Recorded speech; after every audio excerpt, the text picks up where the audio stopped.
Students, CA final में जो FR यानी फाइनेंशियल रिपोर्टिंग का सिलेबस है वो काफ़ी वास्ट है और काफ़ी इंडेक्स उसमें कवर्ड है।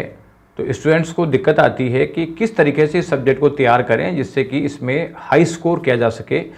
तो इसकी प्रिपरेशन स्ट्रेटेजी मैं आप लोगों को बताने वाला हूं, तो इसको आप पूरा देखिए, अपने दोस्तों को शेयर करें, साथ ही वीएसआई का यूट्यूब चैनल सब्सक्राइब करके बेल आइकन दबाएं जिससे इंपॉर्टेंट स्ट्रेटेजी मैं आप लोगों के साथ में शेयर कर सकूं। सबसे पहले तो देखो, फाइनेंशियल रिपोर्टिंग की जो खूबी है वो ये है कि इसमें कोई भी क्वेश्चन जो आईसीएआई का स्टडी मटेरियल है उसमें जो इलस्ट्रेशन है, एग्जाम्पल है, टेस्ट योर सेल्फ है और एडिशनल क्वेश्चन है, इसकी बाहर नहीं जाएगा। क्योंकि इसमें प्रोविज़न इतने ज़्यादा हैं, इतने ज़्यादा क्वेश्चन कवर्ड हैं कि आईसीएआई को एडिशनल क्वेश्चन बनाने की न तो रिक्वायरमेंट थी और न रिक्वायरमेंट होगी। और आप ताजुब करोगे कि पिछले एग्जाम्स के जो अटेम्प्ट भी देखोगे आप, उसमें भी देखोगे तो आईसीएआई ने कुछ भी नहीं किया।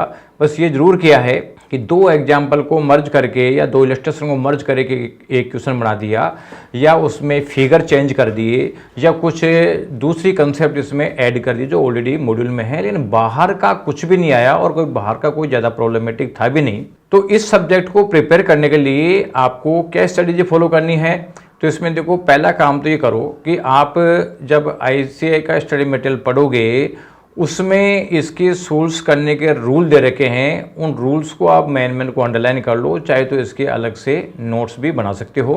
यानी प्रैक्टिकल क्वेश्चन को सोल्व करने के लिए कौन कौन सी प्रोविजंस है, ये प्रोविजंस आप लोगों को पता होना बहुत ज़रूरी है। उन सारे प्रोविजंस को शॉर्ट में आप अलग शॉर्ट नोट में डाल दो। इसके बाद में आप जो है स्टडी मटेरियल के पहले तो आप एग्जाम्पल करो ढंग से, एग्जाम्पल के बाद में इलस्ट्रेशन करो और इलस्ट्रेशन के बाद में टेस्ट योर सेल्फ और एडिशनल क्वेश्चन है वो करो।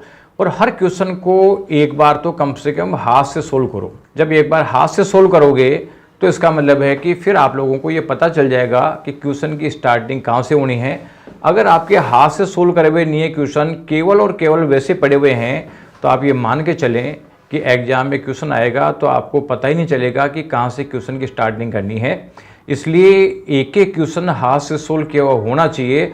और जहाँ जहाँ भी आपको क्वेश्चन में डाउट आया है, किसी भी पॉइंट में डाउट आया है, तो उस डाउट को आपको उस डाउट वाले पॉइंट का निशान लगा के रखो, जिससे कि वो डाउट वाला पॉइंट भी हम जो है 2-3 बार रिवाइज करेंगे तो वो चीज़ भी आपकी अच्छी हो जाएगी। तो इस पैटर्न पे एक बार आपको सारे क्वेश्चन हाथ से सोल्व करने हैं। सारे क्वेश्चन हाथ से सोल्व करके मेन पॉइंट्स को आपको अंडरलाइन करके रखना है, जिससे कि फर्दर रिविजन, अगला रिविजन करो तो अगला रिवीजन के समय फिर आप जो कंसेप्ट्स के निशान लगा रखा था या अलग से कंसेप्ट के नोट बना रखे थे, उन नोट्स को पढ़ो। साथ में क्वेश्चन एक बार जो है कुछ क्वेश्चन सेलेक्टिव क्वेश्चन हाथ से सोल्व करो और बाकी क्वेश्चन जो है आप लोगों को केवल ऑडिटिंग टेक्निक से पूरा करना है। और जब थर्ड राउंड करोगे तो सिंपल सी बात है कि फिर वहाँ पे हाथ से सोल्व करने का टाइम नहीं है, तो आप लोगों को देख देख कर रिविजन करना है। तो ये वर्किंग आप लोगों को लेके चलनी है।